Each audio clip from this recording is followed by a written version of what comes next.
أعوذ بالله من الشيطان الرجيم.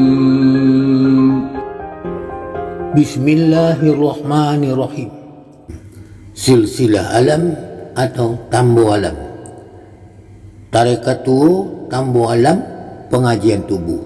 1. Diri yang terdiri. 2. Diri yang terparing. 3. Diri yang tersembunyi.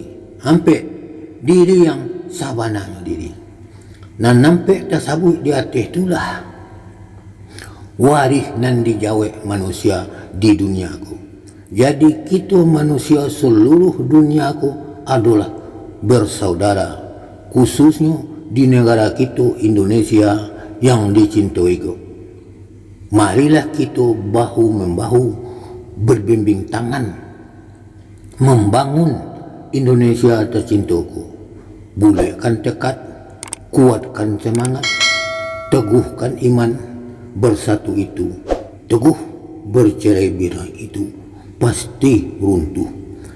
Lihat surat 57 ayat 4. Bismillahirrahmanirrahim. Wa huwa ma'akum aynama kuntum.